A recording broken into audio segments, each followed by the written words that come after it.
الصلاة والسلام وتحية والإكرام على النبي الأمي المكي القرشي البديهي الابتهامي مولانا ومولى الثقلين جد الحسن والحسين أبي القاسم محمد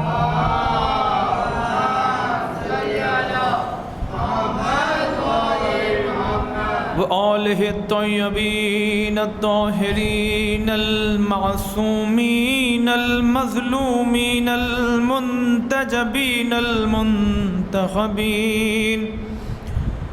أما بعد فقد قال رسول الله صلى الله عليه وآله وسلم إن الحسين مصباح الهدى والسفينة النجاة صلوات محمد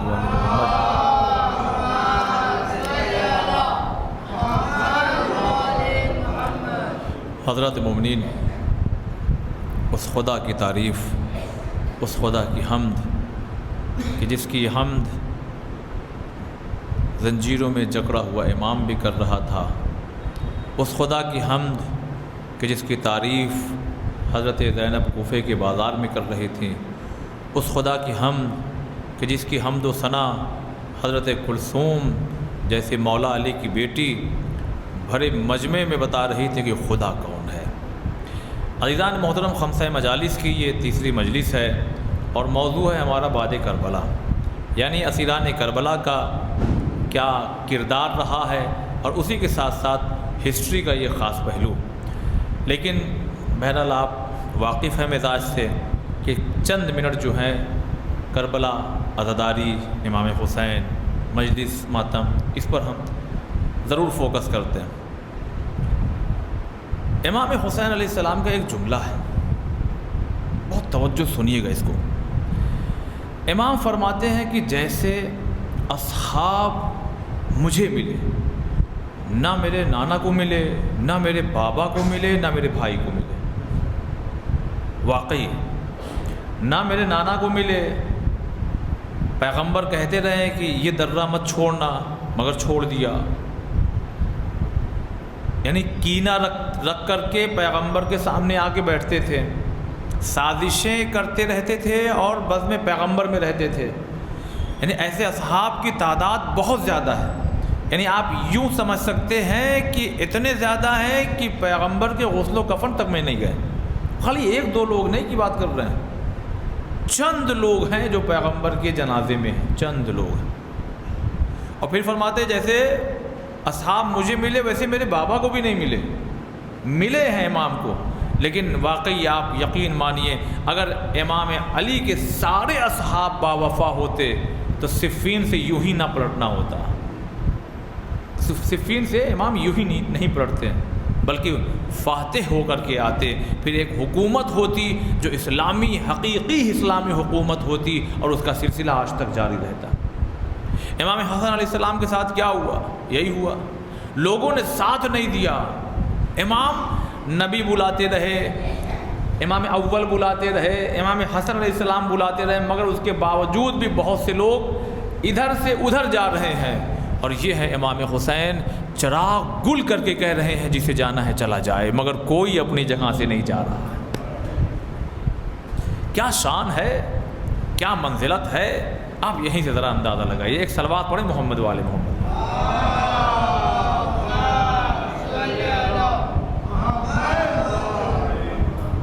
یہ بیک گراؤنڈ، یہ پس منظر میں نے آپ کی خدمت میں اس لیے رکھا ہے کہ اب یہاں سے متوجہ ہو جائیے۔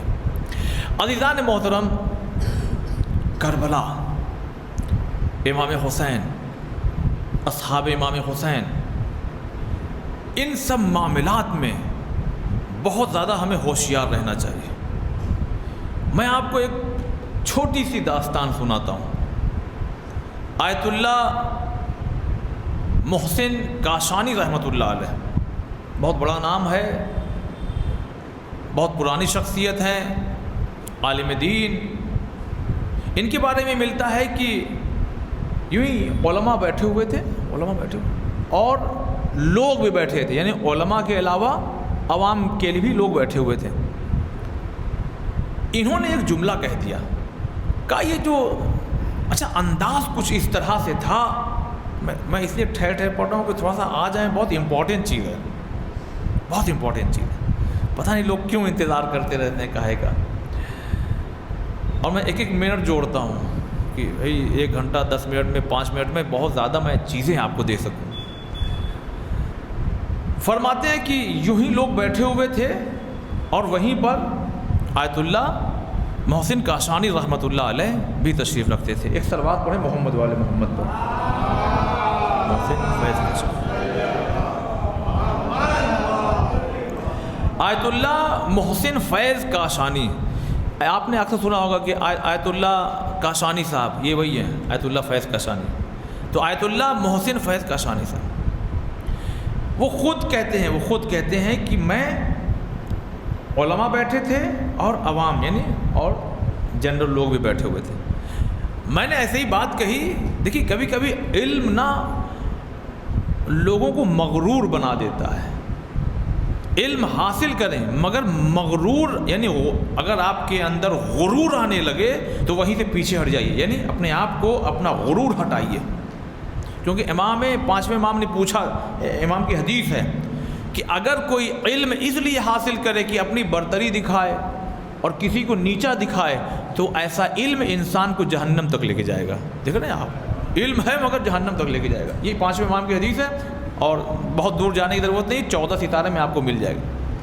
لیکن آیت اللہ محسن فیض کاشانی رحمۃ اللہ علیہ فرماتے ہیں کہ یوں ہی لوگ بیٹھے ہوئے تھے، میں نے ایک بات کہہ دی۔ اچھا لہجہ جو میں نے خود پڑھا نا تو لہجہ عجیب سا ہے، پڑھ کے بھی محسوس ہو رہا تھا۔ کہہ لیں کہ یہ جو جناب سعید بن عبداللہ ہیں، اور یہ کون جانتے ہیں؟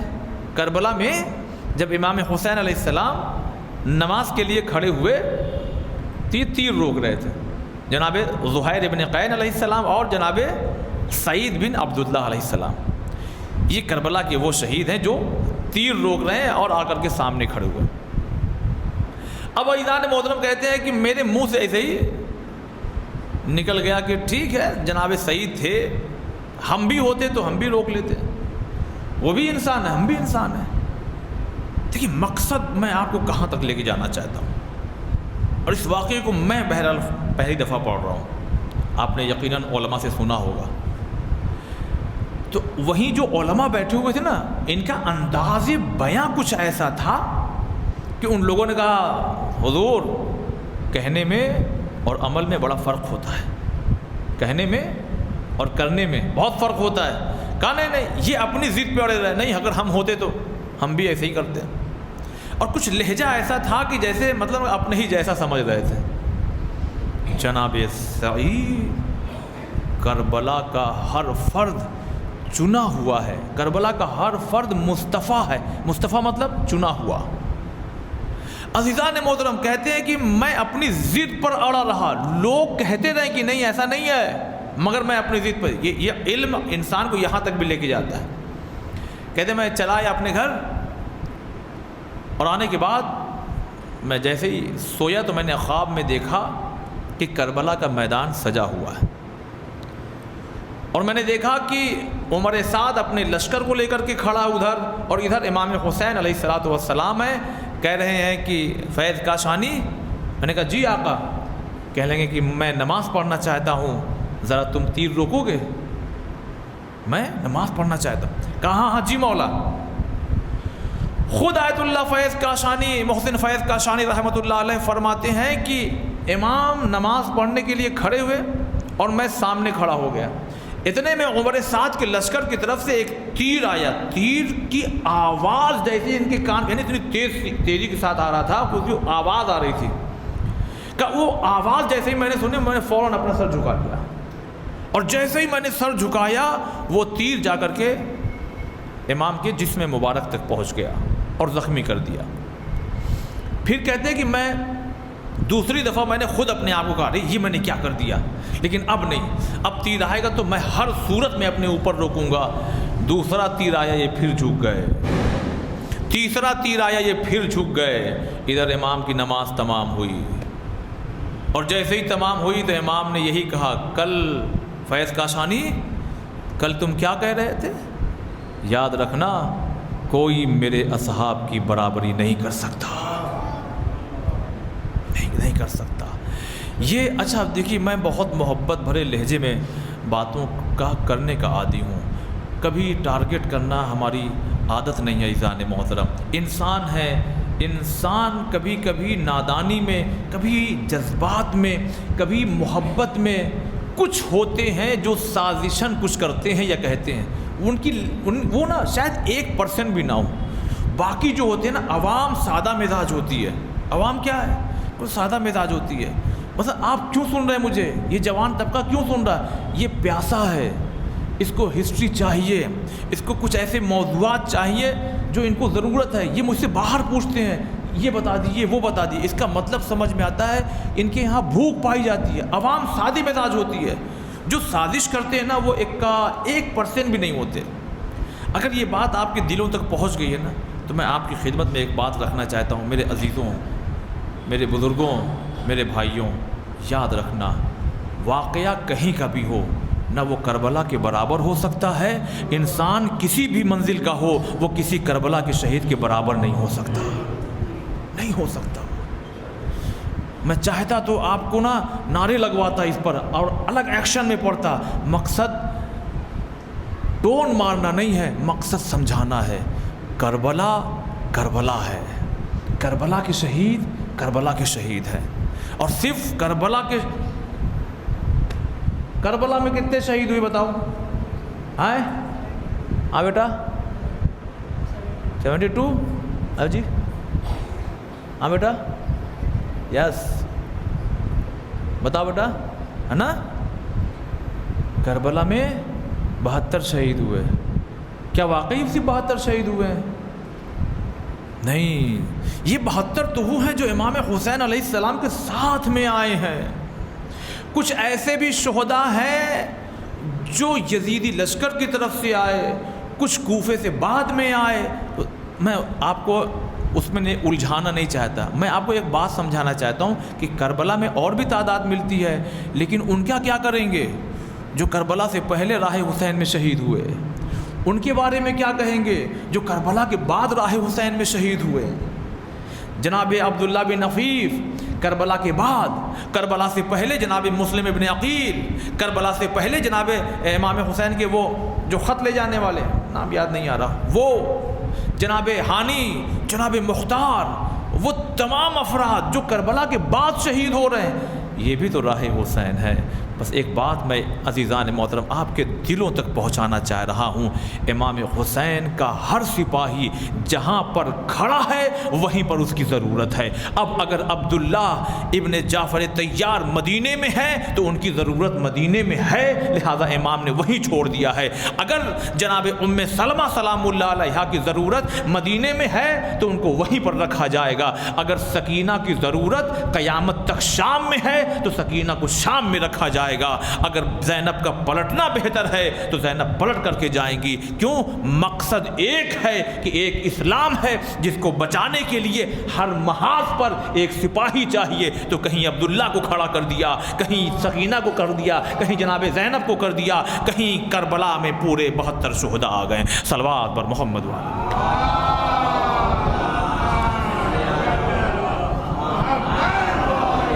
اچھا بات آئی ہے تو میں ذرا سا اپنے موضوع سے، حالانکہ دیکھا جائے تو کہیں نہ کہیں اٹیچ ہو جائے گا، تھوڑا سا میں ہٹوں تاکہ میں اپنے جوان بھائیوں کو اور اپنے چھوٹے بھائیوں کو ایک پیغام دے دوں.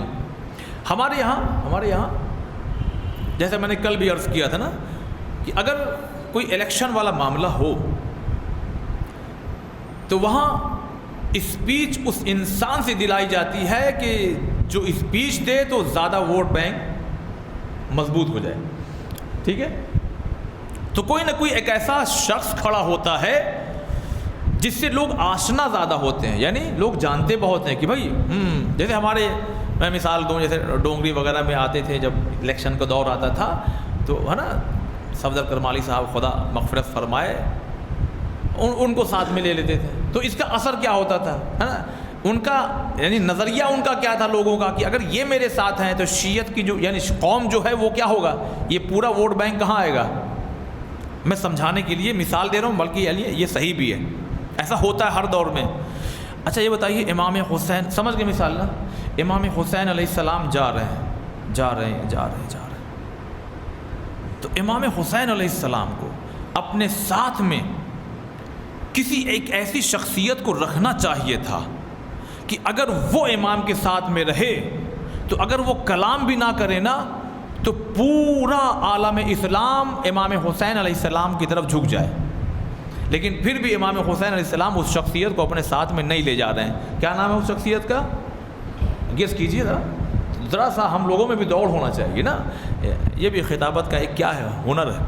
عزیزان محترم بتائیے امام حسین علیہ السلام ایک شخصیت ہیں جن کو اپنے ساتھ میں لے کر کے جاتے اگر وہ شخصیت کچھ نہ بولتی اور جہاں سے یہ ہماری گزرتی لوگوں کو خالی پتہ لگ جاتا کہ وہ شخصیت آئی ہے تو لوگ یہی کہتے ہیں یہی قافلہ صحیح ہے، یہی راستہ صحیح ہے، بس یہی صحیح ہے. اتنا ہونے کے باوجود امام حسین علیہ السلام ساتھ میں نہیں لے گئے صاحب، مدینہ چھوڑ دیا. نام بتائیے. نہیں گیس کیجئے جی. ہاں صلوات پڑھیں محمد والے محمد پر. تب تک میں ایک آیت نکالوں، ایک اور صلوات میں ایک آیت میں نکالنا چاہتا ہوں.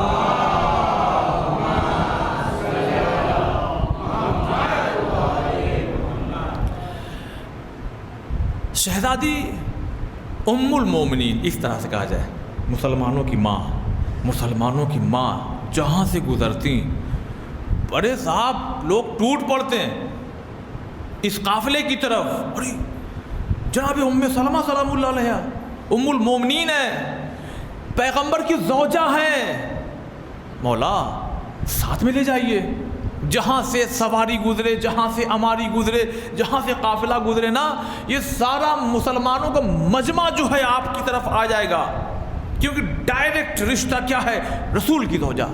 اچھا خالی اس دور میں نہیں ہے امی، ہر دور میں لوگ یعنی اس چیز کو بہت زیادہ وہ کر دیتے ہیں. ماں ہیں مومنین کی امت کی، لیکن اپنے ساتھ میں نہیں لے گئے. کبھی سوچا آپ نے اتنی بڑی پرسنالٹی، اتنی بڑی شخصیت اپنے ساتھ میں کیوں نہیں لے کے گئے؟ میں قرآن مجید کی ایک آیت سناتا ہوں. بسم اللہ الرحمن الرحیم، سورہ احزاب 33 نمبر پر آتا ہے، اور یہ آیت بھی کیا ہے 33 نمبر پر. اس کا پہلا جو حصہ ہے نبی کی بیوی سے ہے، اور جو اس کا آخری حصہ ہے اس میں آیہ تطہیر ہے. تو آیہ تطہیر کتنے نمبر پر ہے؟ 33 نمبر پر. سورہ نمبر کتنا ہے؟ 33. نام کیا ہے؟ سورہ احزاب. دیکھیے آسان کرنے یاد کرنے کا آسان طریقہ ہے نا. عزیزان محترم ارشاد کیا ہوتا ہے؟ بسم اللہ الرحمن الرحیم، وقرنا فی بیوتکنا ولا تبرجنا. پھر آگے والا معاملہ وہ جب جاہلیت، اور اپنے گھر میں بیٹھی رہو. جاہلیت والا جو ماحول تھا اس طرح سے نہ پلٹو. آیت کا جملہ دیکھیے آپ، اور اپنے گھر میں بیٹھی رہو. اگر عزیزان محترم سنیے گا بہت دل کی گہرائی سے، اگر امام حسین علیہ السلام جناب ام سلمہ سلام اللہ علیہا کو اپنے ساتھ میں اس سفر میں لے جاتے تو مورخین اسلام قلم کو اٹھا کر کے لکھ دیتا کہ حسین کا یہ سفر قرآن مجید کے خلاف ہے، اس لیے کہ قرآن یہ کہہ رہا ہے کہ نبی کی بیویوں گھر سے باہر مت نکلو. یہ حسین کا قیام ہی غلط ہے، اس لیے کہ انہوں نے نبی کی زوجہ کو گھر سے باہر نکال دیا. دیکھ رہے ہیں آپ؟ اب بھائی ہم اور آپ تو ہیں نہیں کہ جو ہمارا مشن پورا ہو جائے چاہے راستہ کوئی بھی ہو. اکثر لوگ کرتے ہیں مقصد پر نگاہ ہوتی ہے، راستہ چاہے ادھر سے ہو چاہے ادھر سے ہو. نہیں، یہ امام حسین علیہ السلام ہے کہ مشن پر بھی نظر ہے اور راستہ بھی صحیح ہونا چاہیے. ورنہ بکا ہوا مورخ کیا کرتا؟ اس میں ایک اور پہلو ہے، پتہ نہیں پہنچے کہ نہیں پہنچے. مجلسی مجمع ہے، پہنچنا چاہیے آپ کو. امام حسین نے قرآن مجید کی روشنی میں اس سفر میں جناب ام المومنین جناب ام سلمہ سلام اللہ علیہا کو ساتھ میں کیوں نہیں لیا؟ کہا اس لیے نہیں لیا کہ قرآن کے خلاف ہے، اگر ساتھ میں لے لیتا تو میرا قیام غلط ٹھہراتے لوگ، اور عزیزان محترم کہتے کہ قرآن کے خلاف ہے، حسین قرآن کے خلاف، حسین قرآن کے خلاف۔ تو امام حسین نے کہا نہیں، میں قرآن کے خلاف نہیں جاؤں گا، میں نبی کی کسی زوجہ کو گھر سے باہر نہیں نکالوں گا۔ اب عزیزان محترم پھر یہ بھی دیکھنا ہوگا کہ کیا کسی دور میں نبی کی زوجہ باہر نکلی؟ تو پھر یہ لشکر کو دیکھنا پڑے گا کہ نبی کی زوجہ جس لشکر میں کھڑی ہو کے باہر موجود ہے وہ لشکر غلط ہے، اور سامنے والا لشکر علی کا لشکر صحیح ہے۔ صلوات بر محمد و آل محمد۔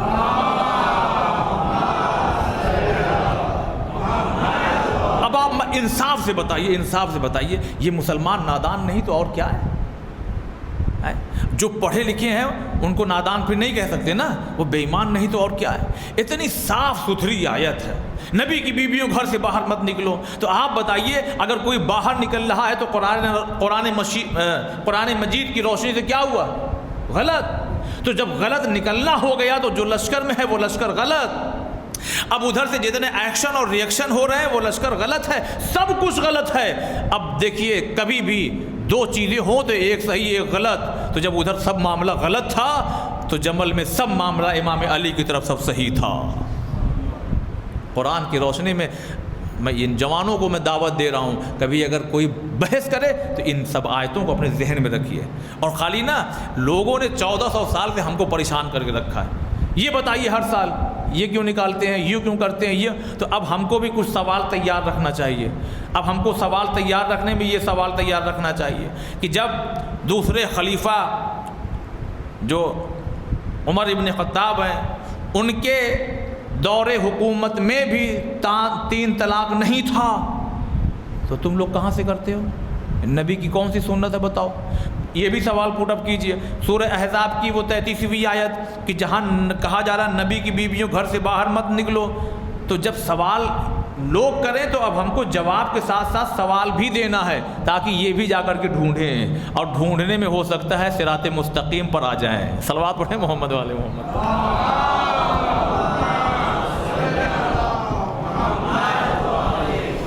بس عزیزان محترم یہی سب باریکیاں ہیں عزیزان محترم، اگر آپ غور کریں واقعی قیام امام حسین، سفر امام حسین یہ حکمتوں سے خالی نہیں ہے۔ اب آپ دیکھیے، میں آپ کو دیکھیے وہی کل سے جوڑنا چاہتا ہوں۔ اب جب یہ قافلہ چلا ہے، یوں تو مصائب میں لوگ پڑھتے ہیں اس کو، لیکن دیکھیے قافلہ چلا 11 محرم کو کربلا سے نکلا ہے نا، کوفہ تک نہیں بلکہ شام تک کی بات میں کرتا ہوں، آج ہی میں پڑھ کے آ رہا ہوں۔ اس میں یہ لکھا ہوا ہے کہ جیسے ہی اچھا ایک اونٹ پہ 2 بیویوں کو سوار کیا گیا، جناب سکینہ کو تنہا اونٹ پہ سوار کیا گیا ہے نا، کہیں کہیں ہے کہ اتار دیا جاتا تھا، پھر چلتے تھے، پھر رکتے تھے، پھر چلتے تھے۔ تو تاریخ نے لکھا ہے کہ جیسے ہی کوئی بی بی یا سید سجاد علیہ السلام یا کوئی سینئر یعنی کوئی عورت، کوئی بھی بی بی جیسے ہی روتی تھیں، ظاہر سی بات ہے، دیکھیے بچہ بیمار ہو جائے تو ماں تڑپ کے روتی ہے، چجائے کی نگاہوں کے سامنے نہ جانے کتنے بچوں کو قتل کیا گیا، شوہر کو قتل کر دیا گیا، پورا بھرا گھر لوٹ گیا ہے۔ اچھا آپ مصائب سن کے نہیں روتے ہیں، جن کے ساتھ ہو گیا ان پر کیا گزری نا۔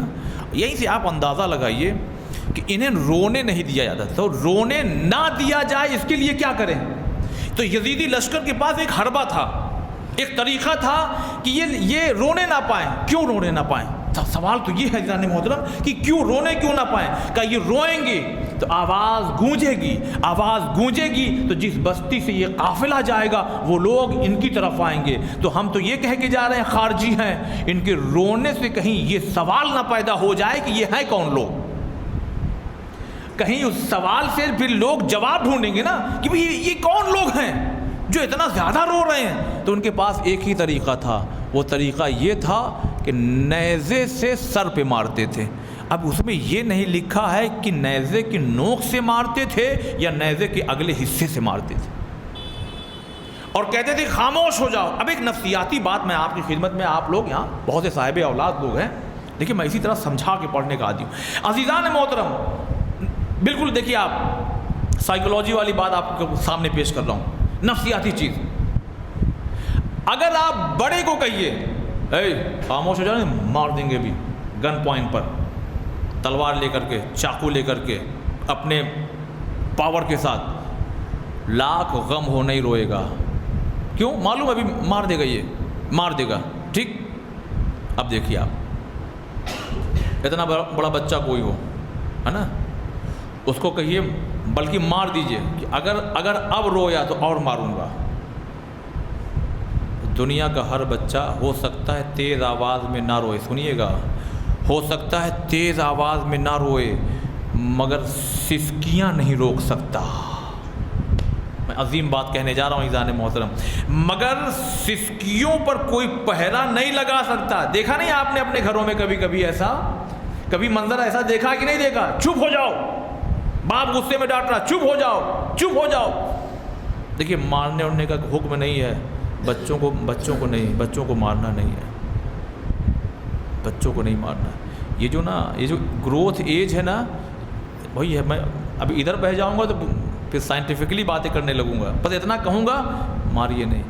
7 سال تک جتنا ہو سکے پیار دیجئے، بس شرارت نہ کرنے دیجئے. کوشش کیجئے کہ اس کو آپ اپنے عمل سے سمجھا، کیونکہ کچھ بچوں میں ہارمون سے زیادہ ہوتا ہے.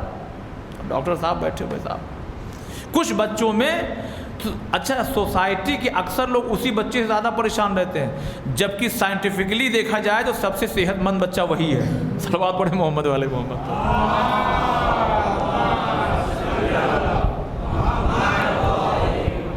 باڈی میں نا، انسان کے جسم میں، انسان کی باڈی میں پورا جو سسٹم ہے نا، پورا باڈی کا جو سسٹم ہے نا، وہ لکوڈ پر ہے، وہ لکوڈ پر ہے صاحب.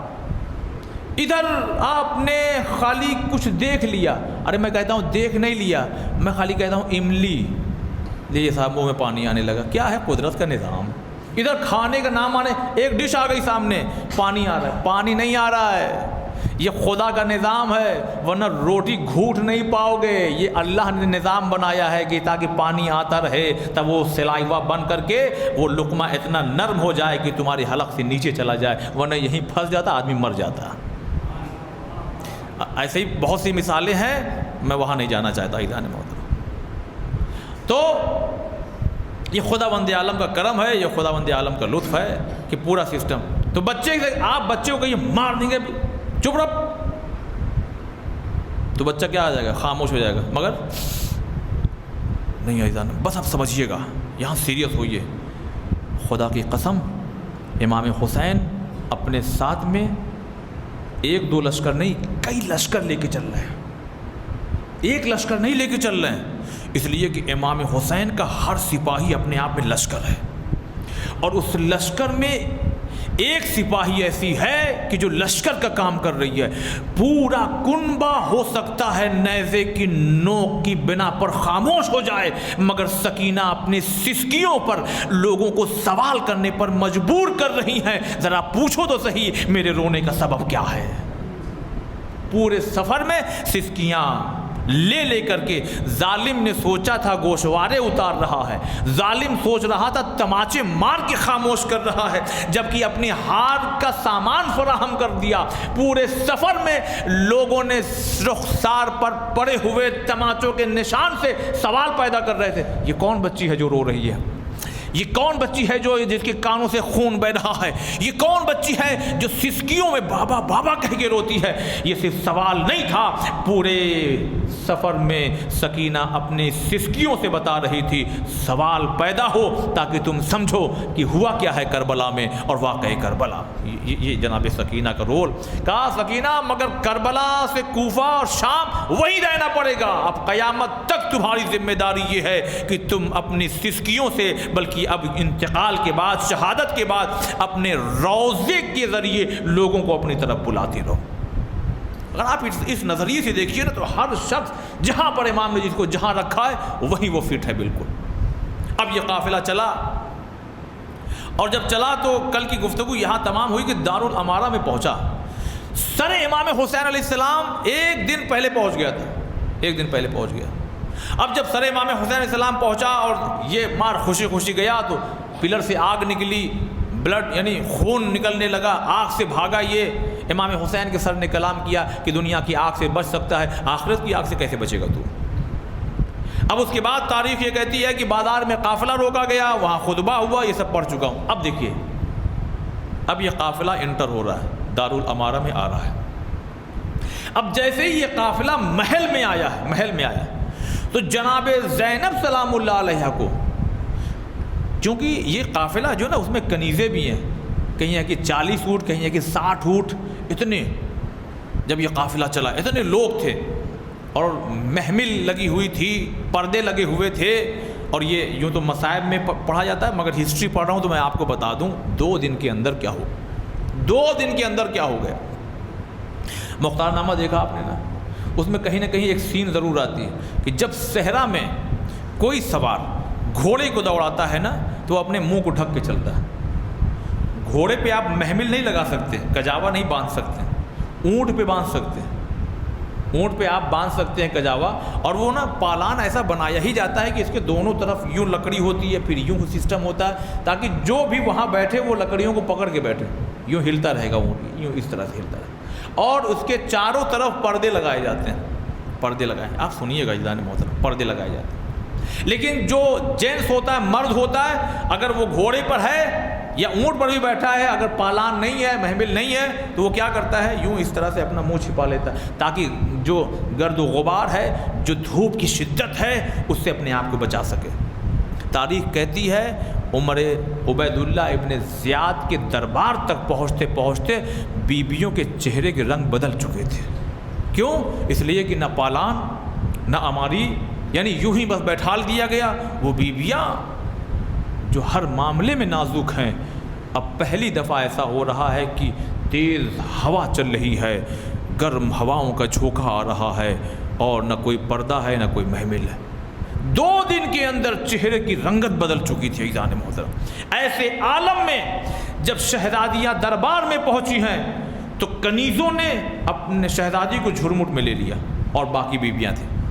عبید اللہ ابن زیاد آیا اور آنے کے بعد کہتا ہے، اچھا دیکھیے، اپنے آپ نگاہ اس طرف چلی جاتی ہے، آج بھی کیمرہ اس طرف گھوم جاتا ہے جس طرف ہلچل ہو۔ پلوامہ کوئی جانتا تھا؟ نہیں، کچھ ہلچل ہوئی تو لوگوں نے کہا اچھا یہ بھی ایریا کوئی ہے، تو لوگ جان گئے۔ سمجھ، یہ مثال خالی دیا ہوں عزیزان محترم۔ ویسے ہی عمر عبید اللہ ابن زیاد جب آیا، دیکھا یہ کون بیوی ہے، سب چاروں طرف سے اس کو گھیرے ہوئے ہیں۔ اب یوں دیکھیں، ہر چیز کتاب میں نہیں، اب وہ تو اس نے کہا یہ کون ہے؟ کوئی جواب نہیں۔ دوسری بار پوچھا کون ہے یہ بیوی؟ کوئی جواب نہیں۔ جب تیسری بار غصے کی حالت میں بہت زیادہ پوچھا، تب کسی نے کہا کہ یہ زینب بنت فاطمہ ہے۔ شہزادی کے نام سے یاد کروایا۔ شہزادی کیوں؟ یہ اپنے آپ کو کیا حمد و ثنا کر رہے ہیں، اپنے آپ کو مسلمان بتا رہے ہیں۔ تو یہ جو جملہ ہے نا، حکمت سے خالی نہیں ہے۔ یہ نہیں کہا کہ زینب بنت علی ہے، یہ کہا زینب بنت فاطمہ ہے۔ اے نادان، رسول کی بیٹی ہے۔ دیکھ رہے ہیں آپ کیسے کلک کروایا جا رہا ہے، جیسے حضرت حر علیہ السلام کو امام حسین نے جان بوجھ کے یہ جملہ کہا، جا تیری ماں تیرے غم میں بیٹھے، تاکہ حر کے ذہن میں بھی یہ خیال آئے کہ کیا یہ جملہ میں کہہ سکتا ہوں۔ تو جب یہ سوچے گا تو اس کے ذہن میں آئے گا مگر ان کی ماں تو فاطمہ ہے۔ تو یہ جو شہزادی کا تصور تھا نا، یہ حر کو شب عاشور کھینچ کر کے صبح عاشور حسین کے قدموں تک پہنچا دیا تھا۔ لہٰذا ایک ایک جملہ حکمت سے خالی نہیں۔ کربلا میں جو بھی خطبات ہو رہے ہیں، پورے سفر میں ایک ایک بچی اگر کچھ بول رہی ہے نا، ایک ایک بچی بھی، تو حکمت سے خالی نہیں۔ کہ زینب بنت فاطمہ کا اچھا یہی ہے، تو جانتے کیا کہتا ہے؟ کہ دیکھا تمہارے خدا نے تمہارے ساتھ کیا کیا۔ یہ جملہ ہے، کہتا ہے کہ دیکھا کہ تمہارے خدا نے تمہارے ساتھ کیا کیا۔ تو شہزادی نے پڑھ کے ایک جملہ کہا ہے، میں اس کو شاید مجھے نہیں لگ رہا کہ میں سمجھا پاؤں گا، تھوڑا سا آپ اس کو اپنے ہی حساب سے ایکسپلین کیجئے گا۔ کہتی ہیں ما رأیت الا جمیلہ، میں سوائے اچھائی اور خوبصورتی کے میں نے کچھ نہیں دیکھا۔ اب میں اس کو تھوڑا سا ایکسپلین کروں، یہ زینب ہے جو علی اکبر کا لاشا دیکھ رہی ہیں۔ ذرا دیکھیے ہسٹری سنیے اسلام سے۔ یہ زینب ہے جو قاسم کے ٹکڑے دیکھ چکی ہیں۔ یہ زینب ہے جو سر و تن میں جدائی ہو چکی امام حسین کا کٹا ہوا سر، یہ زینب ہے جو عباس کے بازو دیکھ چکی، یہ زینب ہے جو اپنا پورا بھرا گھر، خدا کی قسم توحید سمجھنا ہو تو زینب کے اس جملے سے سمجھیے، جب وہ ایک الگ لہجے میں کہہ رہا ہے کہ دیکھا، یعنی مذاق اڑانا چاہ رہا ہے، دیکھا تمہارے خدا نے تمہارے ساتھ کیا کیا، تو اس کی باتوں کو جناب زینب نے خدا کی طرف پلٹا دیا، کہا ما رأیت الا جمیلا، میں نے اس خدا کی طرف سے سوائے اچھائی کی کچھ دیکھا ہی نہیں۔ اب بتائیے یہ سارے سانحے، یہ سارے واقعات گویا زینب کہہ رہی ہیں، اتنا سب کچھ ہونے کے باوجود بھی زینب سلام اللہ علیہا کی توحید اتنی مضبوط ہے، ارے جہاں اچھے اچھے لوگ ہار جائیں، اچھے اچھے لوگوں کے قدم پیچھے ہو جائیں، صاحب ابراہیم کو پٹی باندھنی پڑتی تھی مگر علی اکبر کے سینے سے نیزہ حسین نکال رہے ہیں، اور زینب اکبر کے لاشے کا استقبال کر کے کہہ رہی ہے ما رأیت الا جمیلا، میں نے تو سوائے اچھائی کے کچھ نہیں دیکھا خدا کی طرف سے۔ یعنی وہ کہہ رہا تھا کہ دیکھا خدا نے تمہارے ساتھ کیا کیا، مار دیا تمہارے بھائیوں کو، کہا نہیں میں نے سوائے اچھائی کو کچھ نہیں دیکھا۔ ایسے ہی نہیں شریکت الحسین کہا گیا، ایسے ہی نہیں عالمہ غیر معلمہ کہا گیا، ایسے ہی نہیں آپ کو ثانیہ زہرا کہا گیا، یہ علی کی بیٹی ہیں، کہا ما رأیت الا جمیلا، میں نے تو کچھ جمیل خوبصورتی میں نے، یعنی اس منظر کو، اب یہ شہزادی ہی یا کوئی سینئر عالم دین آئے ان سے ایکسپلین کروائیے، شاید وہی کر پائیں گے، میں اپنی کم علمی کا اعتراف کر رہا ہوں، میں نہیں سمجھا پا رہا ہوں، اے کاش کی آپ مجلسی مجمع آپ سمجھے اس کو، ما رأیت الا جمیلا، میں نے سوائے اچھائی کے، سوائے خوبصورتی کے، سوائے بہتری کے میں نے کچھ نہیں دیکھا، یعنی جو کچھ بھی ہوا ہے یہ سب خدا دیکھ رہا اور سب ہم اس پر راضی ہیں، ہم اس پر راضی ہیں۔ اور اس کے بعد جناب زینب نے للکارا ہے عبید اللہ ابن زیاد کو، ڈانٹا ہے اس نے، جناب زینب نے اسی، اتنا غصہ ہو گیا وہ کہ کہنے لگا میں اس کو مار دوں گا، دیکھیے میں ہسٹری پڑھ رہا ہوں لہذا وہ لہجہ میں مار دوں گا میں انہیں مار دوں گا۔ لوگوں نے کہا امیر یہ کیا کر رہے ہیں آپ، لوگ کیا کہیں گے، ایک عورت پہ آپ اس طرح سے ہاتھ اٹھا رہے ہیں، تو لوگوں نے سمجھا کے عبید اللہ ابن زیاد کو بیٹھا دیا، ارے مت جانے دیجئے۔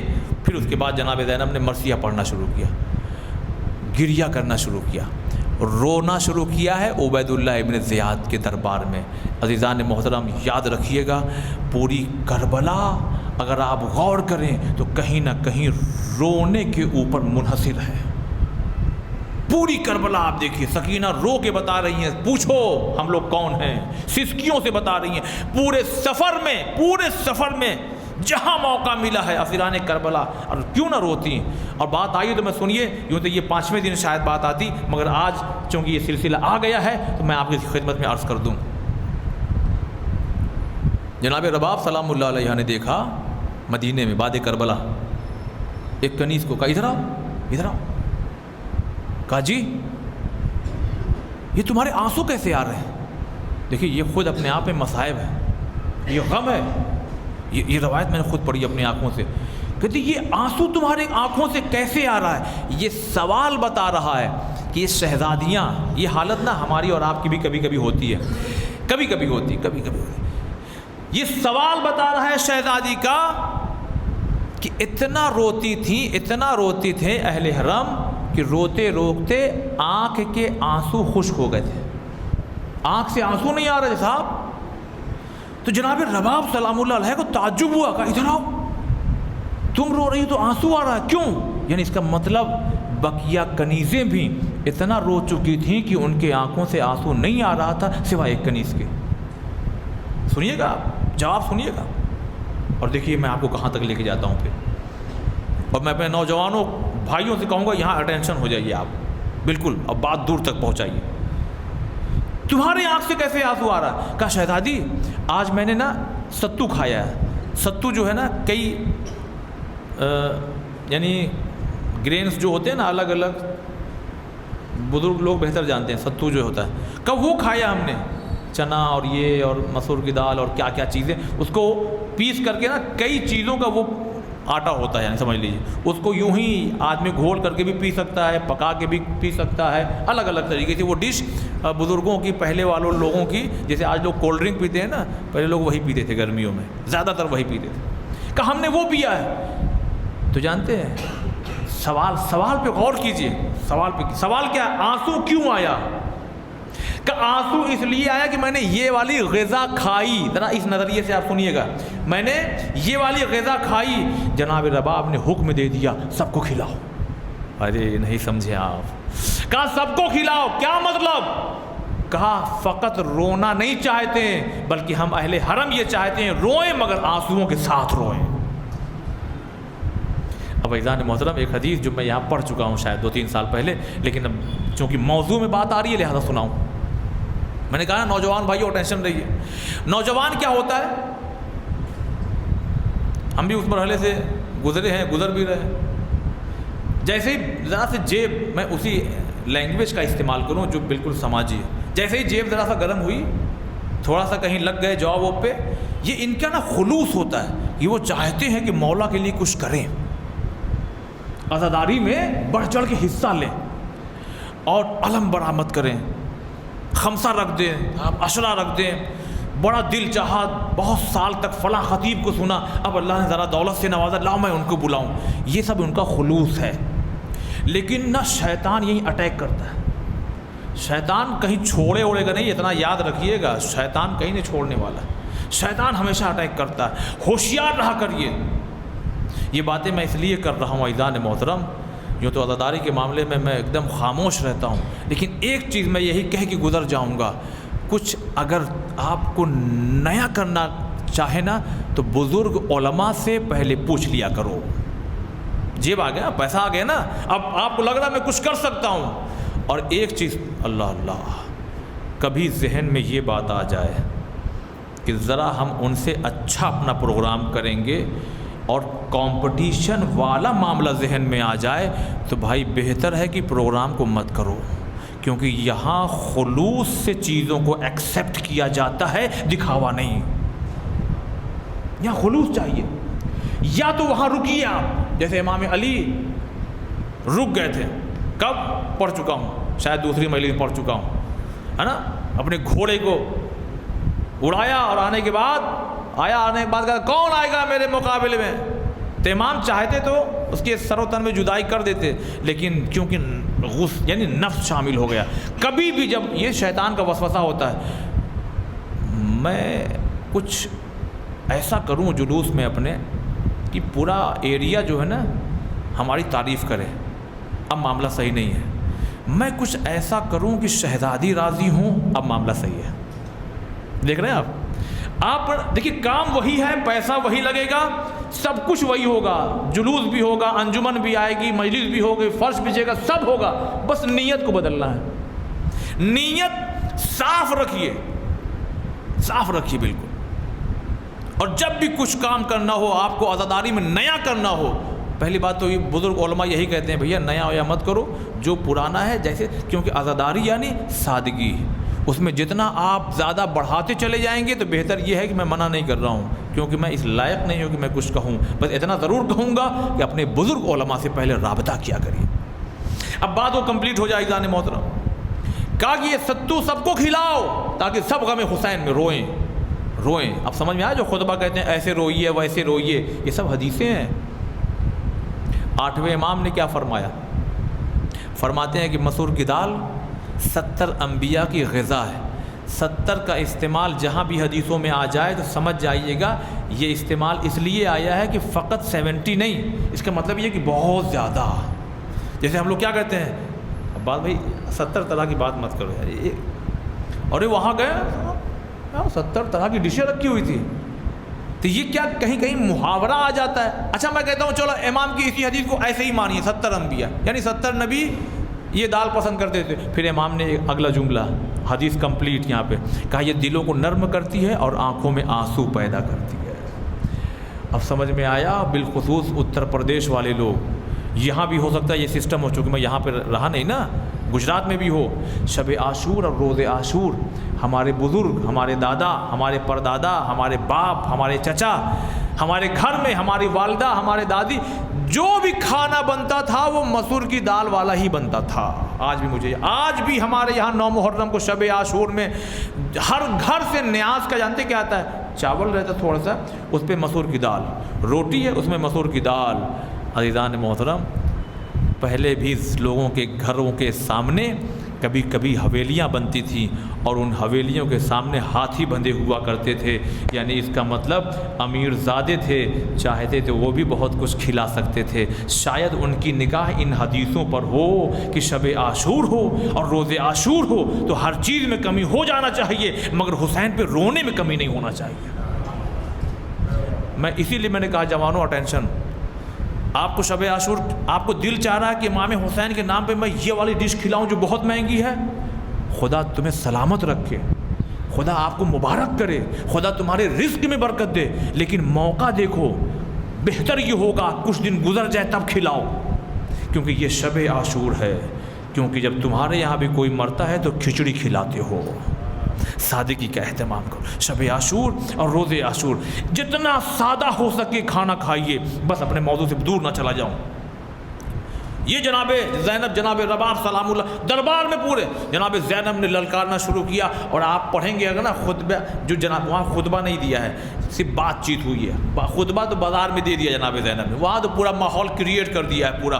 جناب زینب نے بات ہوئی ہے، کہاں پر؟ دربار میں بات ہوئی ہے، اور اس میں ایسا گفتگو کا انداز ہے۔ میں آپ سے گزارش کر رہا ہوں جوانوں، خطبات کو اور یہ ہسٹری کا چیپٹر جا کے کچھ پڑھیے، کیونکہ بہت سی چیزیں وہی والے پہلے دن والی بات، اگر میں کتاب سناؤں تو مجلس نہیں رہ جائے گی۔ مجلس ہے لہذا کچھ باتوں کو میں اس طرح سے پڑھتا ہوں تاکہ انٹرسٹ باقی رہ جائے، تاکہ آپ مجھے 1 گھنٹہ سوا گھنٹہ سن سکیں، ورنہ آدمی واقعی 20-25 منٹ سے اوپر نہیں سن پاتا ہے۔ عزیزان محترم، گفتگو کا انداز ایسا ہے کہ جیسے کسی غلام کو کوئی آقا زادی ڈانٹ رہی ہو، اور وہ بیٹھا ہوا ہے، اور بار بار غصے میں آ رہا ہے۔ پھر کہتا ہے اچھا یہ کون ہے، یہ کون ہے؟ لوگوں نے کہا کہ یہ علی ابن حسین ہے۔ عمر سعد جی، تم تو کہتے ہو کہ علی مارے گئے، یعنی علی اکبر کا، حسین کے جتنے بیٹے ہیں سب کا نام علی ہے۔ پڑھیے صلوات محمد والے محمد۔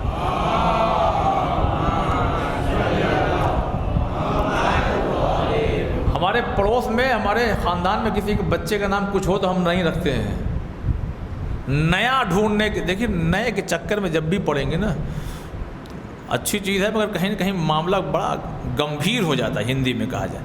اور امام علی کیا کہہ رہے ہیں؟ میرے جتنے بیٹے ہوں گے۔ مولا حسین کیا کہہ رہے ہیں؟ اچھا آپ نا ذرا سا سوچئے، جو بیٹا ہوا علی، علی اکبر، علی اوسط، علی اصغر، مطلب سب کا نام آپ علی رکھ رہے ہیں۔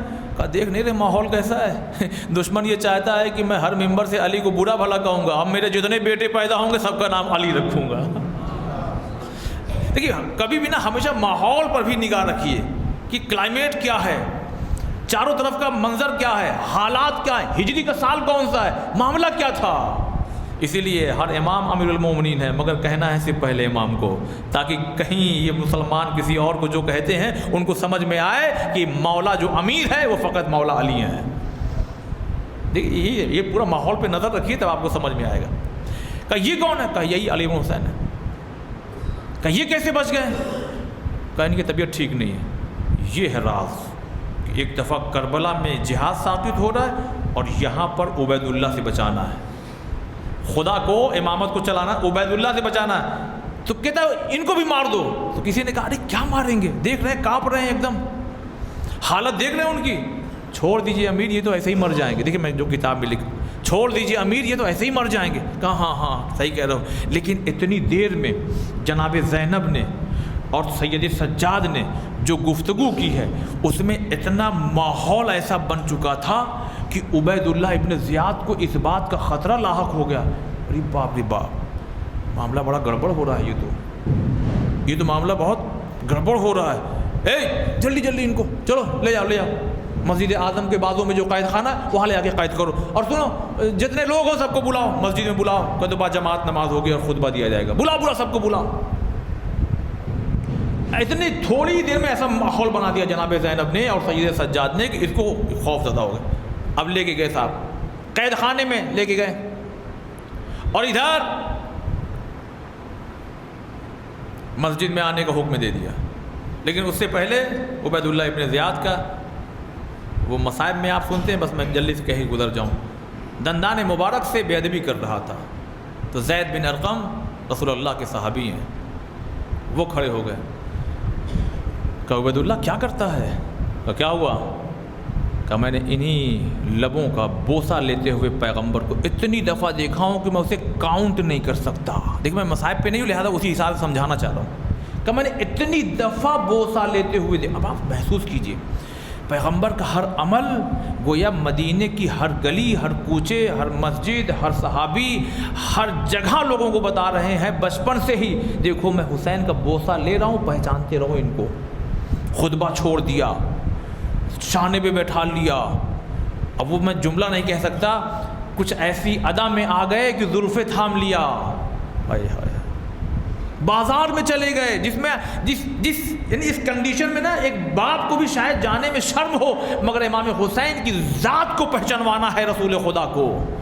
وہ یہ رسول کا کام خالی یہ نہیں ہے کہ قرآن نازل ہو جائے اور لوگوں کو قرآن دیا جائے، بلکہ یہ رسول اللہ کا کام شاید یہ بھی سمجھ میں آ رہا ہے کہ وہ لوگوں کو بتائیں کہ حسین کون ہے۔ تو جب یہ ساری سنت ہے تو یہ بھی ایک سنت بنتی ہے کہ ہم بھی آج لوگوں کو بتائیں کہ حسین کون ہے، حسین کون۔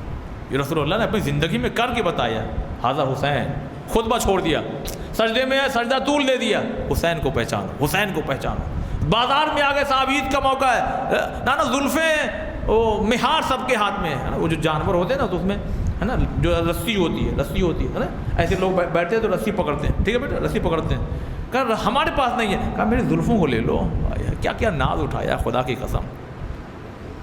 زید بن ارقم کھڑے ہوئے، میں نے انہی دندان مبارک اور لبھائے مبارک کا بوسہ لیتا ہوا دیکھا ہے، اور اتنی بار دیکھا ہے کہ میں بتا نہیں سکتا کہ کتنی بار دیکھا ہوں، میں گن نہیں سکتا۔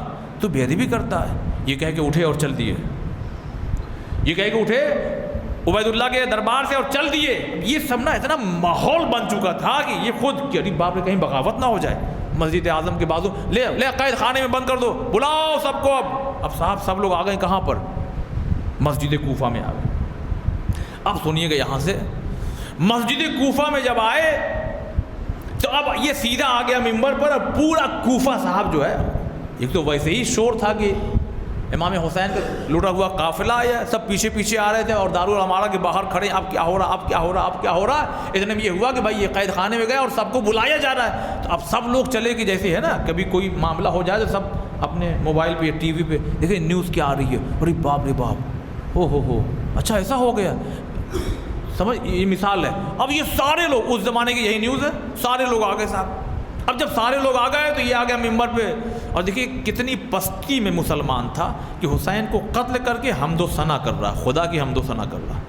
حمد و ثنا کرنے کے بعد امام حسین کو کیا اللہ نے ایسا کر دیا، وہ جملے دہرا نہیں سکتا، ایسا کر دیا، یہ کر دیا، وہ کر دیا۔ اتنے میں ایک شخصیت کھڑی ہوئی جن کی آنکھوں سے کچھ دکھائی نہیں دے رہا ہے، جن کی آنکھوں سے کچھ دکھائی نہیں دے رہا۔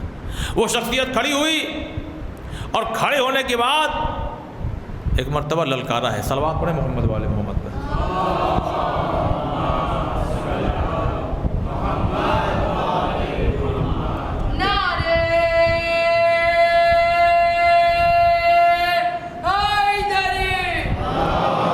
آنکھوں سے دکھائی نہیں دے رہا ہے، جانتے کون شخصیت؟ جناب عبداللہ بن عفیف۔ یہ کس کے صحابی ہیں؟ یہ مولا کائنات کے صحابی ہیں، جناب عبداللہ بن عفیف ازدی، اسدی نہیں ازدی۔ جناب عبداللہ بن عفیف کھڑے ہوئے، اور کھڑے ہونے کے بعد ایک جملہ کہا خاموش ہو جا، تو جھوٹا، تیرا باپ جھوٹا، اور اس کا باپ جھوٹا۔ دیکھیے 6 لوگوں کو جھوٹا بنایا انہوں نے، کہا تو جھوٹا، تیرا باپ جھوٹا، اور اس کا بھی باپ جھوٹا، اور جس نے تجھے گورنر بنایا ہے وہ جھوٹا، اس کا باپ جھوٹا، اور اس کا بھی باپ جھوٹا۔ ابو سفیان تک معاملہ پہنچ رہا ہے، ابو سفیان تک معاملہ پہنچ رہا ہے، یعنی عبید اللہ تو جھوٹا، تیرا باپ زیاد جھوٹا، اس کا باپ جھوٹا۔ عبید اللہ ابن زیاد، تجھے جس نے گورنر یزید نے بنایا وہ جھوٹا، اس کا باپ جھوٹا، اور اس کا بھی باپ جھوٹا۔ اچھا آپ دیکھیے، پڑھنا آسان ہے، کتاب لکھنا آسان ہے، حاکم کے سامنے جہاں تلوار چمک رہی ہوگی کچھ بولے تو گئے، وہاں پہ یہ نا عشق علی میں یہ رگوں میں دوڑتا ہوا لہو جب اپنے عشق کے عروج پر ہوتا ہے تب یہ کلام کرتا ہے۔ یہیں پر ایک جملہ میں کہہ دوں عزیزان محترم، ایک کتاب ہے، میں ایک موضوع اور تیار کر رہا ہوں، اصحاب امام علی علیہ السلام اور ان کے ساتھ ہوا کیا۔ جناب مالک اشتر ہے، جناب محمد بن ابی بکر ہے، جناب حجر بن عدی ہے، ایسی بہت سی اصحاب، جیسے یہ جناب عبداللہ بن عفیف ہے۔ یہ ایک کتاب ہے جس میں پوری ڈیٹیل اس کو اکٹھا کر رہا ہوں، انشاءاللہ کبھی موقع ملا تو یہ چیز پڑھوں گا انشاءاللہ۔ جناب عبداللہ بن عفیف، آپ کو تعجب نہیں ہو رہا ہے کہ شریعت نے ایک راستہ ہمیں دے کے رکھا ہے؟ جانتے وہ راستہ کیا ہے؟ وہ راستہ کیا ہے؟ تقیہ کا تقیہ ہر جگہ ہوگا، مگر کچھ جگہیں ایسی ہوں جہاں بات دین اور اسلام کی آ جائے اور عشق علی کی آ جائے اور ولایت کی آ جائے تو اب وہاں تقیہ نہیں ہوگا، ورنہ بتائیے تقیہ نہیں کر سکتے تھے، جناب میثم تمار تقیہ نہیں کر سکتے تھے، جناب مختار تقیہ نہیں کر سکتے تھے۔ ایک تقریباً عبید اللہ ابن زیاد کے زمانے تک تقریباً 1.25 لاکھ لوگوں کو اس نے مارا ہے، 1.25 لاکھ، جس میں زیادہ تر امام کے چاہنے والے، چن چن کے مارا صاحب۔ پھر 76 ہجری سے 86 ہجری تک، 76 وقت زیادہ ہو رہا ہے، میں اس کو مختصر کروں، 76 ہجری سے 86 ہجری حجاج کا دور ہے۔ یہ تو صاحب کھانا نہیں کھاؤں گا، پہلے لاؤ عاشق علی کو لاؤ، ہمارے سامنے ذبح کرو۔ دیواریں چنوائی گئی، یعنی دیواروں میں چنوا دیا گیا صاحب۔ اب دیوار بن رہی ہے نا، گاڑا پانی لگے گا نا، پانی نہیں کہا، عاشق حسین کا خون ملا اس میں۔ اس نے بھی 1 لاکھ سے زیادہ لوگوں کو مارا، تو شبلی نعمانی جیسا رائٹر لکھنے پہ مجبور ہو گیا۔ مجھے تعجب ہو رہا ہے کہ 86 ہجری آ گئی، اس کے باوجود بھی علی کے شیعہ باقی کیسے رہ گئے۔ سن 60 ہجری سے لے کر کے 86 ہجری تک تقریباً 2.5 لاکھ لوگ مارے گئے۔ میرے پاس کتاب موجود ہے، خالی یعنی کوفے میں نہیں، جہاں بہت مدینے میں، واقع حضرت آپ کے سامنے بس مختصر کر دیا عزیزان محترم، بات جب پھیلاؤں گا تو بات بہت دور تک چل جائے گی۔ عبداللہ بن عفیف کھڑے ہوئے، اب برا بھلا کا، اور عبداللہ بن عفیف جانتے کون ہے؟ یہ مولا علی کے ساتھ جنگ جمل میں، بس آخری بات ہے اور کل سے یہیں سے گفتگو آگے ہوگی۔ یہ جنگ جمل میں مولا علی کے ساتھ ہیں اور لڑ رہے ہیں جناب عبداللہ بن عفیف۔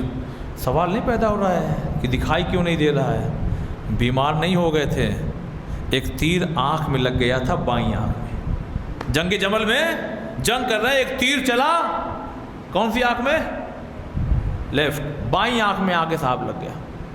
اب آپ سوچیے، ایک آنکھ جس کی ضائع ہو گئی ہو، لیکن جب عشق علی کا خون رگوں میں دوڑ رہا ہو نا، تو صفین کا مرحلہ آ گیا، تو ایک آنکھ کے ساتھ میدان جنگ میں آ گئے، یا علی میں آپ کے ساتھ، کہاں ٹھیک ہے چلو۔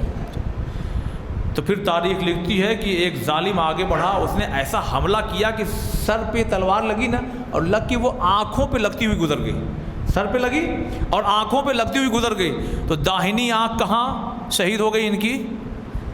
صفین میں، جمل پہلے صفین بعد میں، ٹھیک۔ کہتا ہے عبید اللہ، تو جانتا ہے تو پیدا بھی نہیں ہوا تھا، تب سے میری ایک خواہش اور دعا تھی کہ اللہ مجھے شہادت کی موت دینا، لیکن جب سنیے گا جملہ فضیلت کا، لیکن جب جمل میں بائیں آنکھ اور صفین میں میری داہنی آنکھ ضائع ہو گئی تو میں شہادت کے درجے سے محروم ہو گیا، اور مجھے لگ رہا تھا کہ پروردگار اب مجھے شہادت کا درجہ نہیں ملے گا، جبکہ میں دعا کیا کرتا تھا کہ مجھے ایسا انسان قتل کرے جو بہت زیادہ ظالم ہو، بدکار عورت کا لڑکا ہو۔ اب یہ سب جملہ بول رہے ہیں عزیزان محترم، اور اس کو جوش دلا رہے ہیں۔ یہ کون ہے؟ جناب عبداللہ بن عفیف۔ کہا میں تو حیران اور پریشان تھا، میں امید چھوڑ چکا تھا کہ اب میں شہید نہیں ہوں گا، لیکن اللہ محبت کی کتنی لاج رکھتا ہے، آج مجھے یقین ہو گیا کہ میں راہ حسین میں۔ ایک جملہ کہا انہوں نے، عبداللہ بن عفیف نے کہا سنو، راہ علی میں نے آنکھیں دے دی ہے، راہ حسین میں اپنی جان کا نذرانہ پیش کروں گا۔ راہ حسین جیسے ہی، اچھا آپ دیکھیے نا، اصل میں ان لوگوں نے کہا ہے کہ ذرا سا 5-7 منٹ بڑھا دیجیے، میں نے اس لیے بڑھایا، ورنہ اب تک ختم ہو گئی ہوتی مجلس، کیونکہ ہسٹری چل رہی ہے۔ عبداللہ بن عفیف نے جب یہ بات کہی تو عبید اللہ نے کہا کہ قتل کر دو اس کو، مار دو اس کو. لوگ کھڑے ہوئے نا, جن کے قبیلے کے اور سارے لوگ کھڑے ہو گئے, تقریباً 70 افراد ان کو گھیر کے کھڑے ہو گئے, پھر ان کو پکڑ نہیں پائے تو ان کے قبیلے والوں نے ان کو لے آ کے گھر پہنچا دیا. دیکھیے بہادری دیکھیے ان کے گھر والوں نے لے آ کے گھر پہنچا دیا, قبیلے والوں نے. تو جب قبیلے والوں نے گھر پہنچا دیا تو عبید اللہ ابن زیاد نے پھر اپنے ایک لشکر کو بھیجا کہ ان کے گھر پہ حملہ کرو اور گھر میں گھس کر کے جو ہے ان کو قتل کرو, چاہے میرے پاس لے کر کے آؤ. اب جانتے حالت کیا, لشکر ہے صاحب, لشکر گھر میں آ گیا. اور گھر میں جب آیا تو عبداللہ بن حفیف نے کہا کہ ایک بیٹی کیا ہوا؟ کہا یہ عبید اللہ ابن زیاد کے لوگ آئے ہیں اور آپ کو مارنا چاہے. کہا رے بیٹی ذرا دیکھیے, آپ منظر دیکھیے, بیٹی ذرا تلوار تو دے دینا. اللہ اکبر, دونوں آنکھیں شہید ہو چکی ہیں اس دنیا میں, اب آنکھ سے دکھائی نہیں دے رہا. کہا بیٹی ذرا تلوار دے دو اور مجھے صرف بتاتے رہو کہ کون کدھر سے حملہ کر رہا ہے. بس بیٹی کہیے بابا داہنی طرف سے ہوشیار, تو داہنی طرف حملہ کرتے تھے. کہا بابا پیچھے سے ہوشیار, تو پیچھے کی طرف حملہ کرتے تھے. کہا بائیں طرف سے, تو چاروں طرف حملہ کرتے تھے. یہ جنگ کافی دیر تک چلی ہے. یہی تو جملہ کہتا ہوں, بغیر آنکھ رکھا ہوا جب اتنی دیر تک جنگ کر رہے ہیں. خود انہوں نے کہا اگر آنکھ ہوتی تو میرے پاس کوئی نہ آ پاتا, کوئی نہ آ پاتا میرے پاس. لیکن وہی ہے کہ ان لوگوں نے کہا نا ایسے نہ مارو, یہ بول رہے یہ داہنے سے مارو, بائیں, 1 منٹ رکو, چاروں طرف سے گھیر لو اور ایک ساتھ حملہ کر دو. جناب عبداللہ بن حفیف کا سر و تن میں جدائی کی گئی اور ان کے جسم کو لٹکا دیا گیا. لٹکاتے اسی تھے نا کہ خوف کا ماحول پیدا ہو جائے, اس لیے کرتے تھے کہ دیکھ لو ہمارے خلاف آؤ گے تو ایسے مار دیے جاؤ گے. بس عزیزان محترم, ایک منظر اور آپ کی زحمت تمام. جب یہ اسیران کربلا دربار میں تھے تو ایک مرتبہ 40 یا 60 لوگوں کو بھیجا گیا قید خانے میں, جاؤ. اور کسی کی ہمت نہیں پڑی کہ آپ وہ نا قید خانہ, پھر تہ خانہ, پھر تہ خانہ نیچے 3rd اسٹیج پہ, ہمت نہیں پڑ رہی کسی کی جانے کی. یہ تم جاؤ, یہ تم جاؤ. تو کسی نے ہمت کر کے آگے کہا مختار کون ہے؟ کہا چلو حاکم بلاتے ہیں. اب ایک مرتبہ باہر آئے, مختصر کر رہا ہوں, باہر آئے ہتھ کڑیوں میں جکڑے ہوئے, اور آنے کے بعد ایک مرتبہ جب آنکھ اٹھا کر کے دیکھا تو عبید اللہ مسکرا رہا تھا. کہا مختار, کہاں بولو کیا بات ہے؟ کہا تمہیں خبر نہیں ہے کہ حسین آ چکے ہیں کوفے میں؟ کہا نہیں, میں تو قید خانے میں. کہا مختار کوفے میں نہیں, میرے دربار میں ہے. مختار نے جھڑک کر کے کہا عبید اللہ کیسی بات کرتا, کہاں تیرا نجیس دربار اور کہاں میرا آقا حسین. بس اتنا کہنا تھا کہ ایک مرتبہ عبید اللہ نے اشارہ کیا, جب اشارہ کیا گیا تو رومال سر سے ہٹا دیا گیا. بس ایک مرتبہ جناب مختار چیخ مار کر کے رونے لگے, اے آقا حسین آپ شہید کر دیے گئے. اتنے میں زنجیروں کی جھڑکنے کی آواز آئی. اب جو پلٹ کر کے دیکھا تو کیا دیکھا, سید سجاد. کا مولا آپ قید کر دیے گئے. کا مختار سر کو جھکا لو, سر کو جھکا لو, اس لیے کہ میرے پیچھے علی و فاطمہ کی بیٹیاں ہیں. جزاکم اللہ. اے مختار اپنے سر کو, بس عزیزان محترم یہ وہ گھڑی تھی جو سن 61 ہجری تھی. آخر وہ گھڑی بھی آئی جب اسی دارالامارہ کے اسی منبر پر ایک مرتبہ جناب مختار بیٹھ گئے. اب جب جناب مختار بیٹھے, جناب ابراہیم بن مالک اشتر نے کہا آپ بیٹھیے, آپ بیٹھیے. بس ایک مرتبہ جب بیٹھے اور بس اس کے بعد بزم کو کہا اپنے اپنے گھر چلے جائیں. پھر تاریخ یہ کہتی ہے کہ جناب مختار جب سوئے ہیں تو سونے میں علماء بیان کرتے ہیں کہ ایک مرتبہ خواب کی حالت میں پہنچے. خواب کی حالت میں پہنچنے کے بعد کیا دیکھتے ہیں, کوئی ایک بی بی آئی ہے اور آ کے کہہ رہی مختار تم آرام سے سو رہے ہو, مختار تم آرام سے سو رہے ہو. ارے میری مدینے میں رباب رو رہی ہے, ابھی تک سائے میں نہیں بیٹھی. مختار تم سو رہے ہو, میرا سجاد خون کے آنسو رو رہا ہے. اے مختار تم سو رہے ہو. بس ایک مرتبہ رات کے پہر میں مختار اٹھ کر کے بیٹھ گئے اور اسی پہر میں ابراہیم بن مالک اشتر کے دروازے پہ گئے. ابراہیم میں نے ایسا ایسا خواب دیکھا ہے. اے ابراہیم اب مجھے سکون نہیں ملے گا. اے ابراہیم جب تک میں امام حسین کے قاتلوں سے بدلا. بس ایک مرتبہ ابراہیم کہتے ہیں ٹھیک ہے امیر آپ پریشان نہ ہوئیے. بس ایک مرتبہ رات کے اسی اندھیرے میں نکلے ہیں اور نماز فجر کے قریب 4 قاتلان حسین کو گرفتار کر کے لایا اور لانے کے بعد پھر سے دربار سج گیا. اب جب دوبارہ دربار سجا تو جناب مختار نے ان کے قتل ہونے کا حکم دے دیا. مگر ایک مرتبہ کہا رک جاؤ رک جاؤ رک جاؤ, ان سے میں پوچھوں گا ان لوگوں نے کیا دیکھا اور کیا ظلم کیا. بس ایک کو آگے بڑھائے, بس 2 کا واقعہ بیان کرنا ہے۔ بس ایک شخص آگے بڑھا، جناب مختار نے کہا بتا تو نے کیا ظلم کیا اور تو نے کربلا میں کیا دیکھا ہے؟ بس وہ کہتا ہے امیر ہو سکے تو ہمیں چھوڑ دو یا قید میں ڈال دو یا مروا دو، مگر یہ نہ پوچھو کہ ہم نے کیا دیکھا ہے۔ کہا نہیں بتاؤ تم نے کیا دیکھا ہے؟ عزاداروں تڑپ جائیے گا۔ وہ کہتا ہے میں نے کیا دیکھا کہ امام حسین زین سے زمین پر آئے مگر زمین پر نہیں آئے بلکہ تیروں پر جسم ان کا معلق تھا، اور پھر میں نے دیکھا کہ امام حسین کا جسم دھیرے دھیرے زمین کی طرف جا رہا ہے۔ بس اتنے میں نے کیا دیکھا، ادھر سے شمر چلا، ادھر سے عمر سعد چلا، ادھر سے خولی چلا، ادھر سے سنان ابن انس چلا۔ بس ایک مرتبہ یہ منظر میں دیکھ رہا تھا۔ بس خولی کہتا ہے حسین حسین، کوئی آواز نہیں آئی تو خولی کہتا ہے لگتا حسین اس دنیا سے رخصت ہو گئے، مگر ہمت نہیں ہے کہ آگے بڑھ جائیں۔ ایک مرتبہ شمر کہتا ہے اچھا رکو میں پتہ کرتا ہوں، حسین کلام کرو۔ مطلب ایک مرتبہ امام حسین نے کچھ نہ بولا، خود شمر کہتا ہے لگتا ہے کہ حسین اس دنیا سے رخصت ہو گئے۔ عمر سعد کہتا ہے رک جاؤ میں ابھی پتہ کرتا ہوں کہ حسین ہیں یا اس دنیا، اس لیے ہمت نہیں پڑی کسی کی جاننے کی۔ عزاداروں ایک مرتبہ عمر سعد آگے بڑھا اور آگے بڑھنے کے بعد کہتا حسین تمہارے خیموں میں سپاہی جا رہے ہیں، تمہارے بہنوں کی ردائیں لوٹی جا رہی ہے۔ بس ایک مرتبہ وہ شخص جسے جناب مختار نے گرفتار کرایا تھا وہ شخص کہتا ہے میں نے یہ منظر اپنی آنکھوں سے دیکھا۔ حسین نے اپنے ہاتھ کو رکھا، اپنے جسم کو بلند کر کے کہا ارے میں ابھی زندہ ہوں، میری زندگی میں ایسا نہ کرو۔ جزاکم اللہ۔ بس ایک مرتبہ جناب مختار زارو قطار رو رہے ہیں۔ جناب مختار کا اے ظالم اور کیا دیکھا؟ بس میں کہتا ہے میں نے ادلے میں دیکھا، عزادارو دل پھٹ جائے گا۔ میں کہتا میں نے ادلے میں دیکھا، سنان آگے بڑھا اور آگے بڑھنے کے بعد اس نے ایک پتھر اٹھایا اور اٹھا کر کے سر امام حسین کی طرف پھینکا، خون کا فوارہ۔ مختار چیخ پڑے ہائے حسین۔ جزاکم اللہ۔ بس ہٹاؤ اس کو، میری نگاہوں سے ہٹا لو۔ بس دوسرے کو بلایا، کہا تو نے کیا دیکھا؟ کہا مجھے عبید اللہ ابن زیاد نے اس کام پر مامور کیا تھا کہ کربلا جاؤ اور یہ قافلہ آ رہا ہے، دیکھنا کوئی سختی کرنے میں کوئی کمی نہ کرنے پائے، اگر کوئی سختی میں کمی کرے تو تم فوراً اسے ٹوکنا کہ مجھے امیر نے بھیجا ہے، سختی کرنے میں کوئی کمی نہیں۔ بس میں نے کیا دیکھا کہ 11 محرم کو جب یہ قافلہ لوٹا ہوا ایک مقام پر رکا اور ایک مرتبہ میں نے کیا دیکھا کہ سارے لشکر والے ہمارے کھانا اور پانی پی کر کے سو گئے۔ اے مختار میں نے دیکھا حسین کے بچے اللہ تاش کہہ رہے تھے۔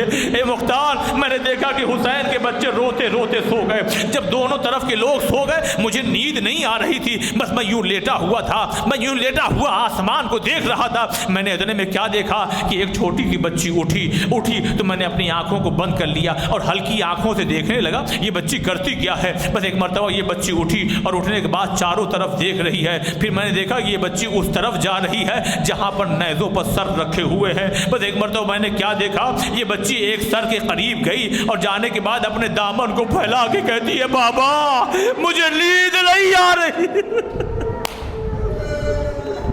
جزاکم اللہ۔ کہتا ہے کہ میں نے دیکھا مختار یہ بچی اپنے دامن کو پھیلا کے کہہ رہی ہے بابا مجھے نیند نہیں آ رہی ہے۔ مختار غضب ہو گیا، کہا کیا ہوا؟ کہا میں نے دیکھا ارے وہ سر نیزے سے ہٹ کر کے اس بچی کے دامن میں آ گیا۔ جزاکم اللہ۔ اے مختار میں نے دیکھا وہ سر نیزے سے اٹھ کر کے وہ بچی کے دامن میں آ گیا۔ مختار میں نے دیکھا بچی نے اپنے رخسار کو اپنے بابا کے رخسار سے ملا کر کے فریاد کرنا شروع کیا۔ اے مختار جو ظلم میں نے کیا وہ سن نہ سکو گے؟ کہا نہیں بتا کیا تو نے کیا؟ کہا مختار مجھے بھیجا ہی گیا تھا کہ سختی کروں، پر ایک مرتبہ میں نے باپ اور بیٹی کے سر کو آپس میں ایسا ملایا کہ حسین کے سر سے آواز آئی ارے ظالم میری بچی کو چھوڑ۔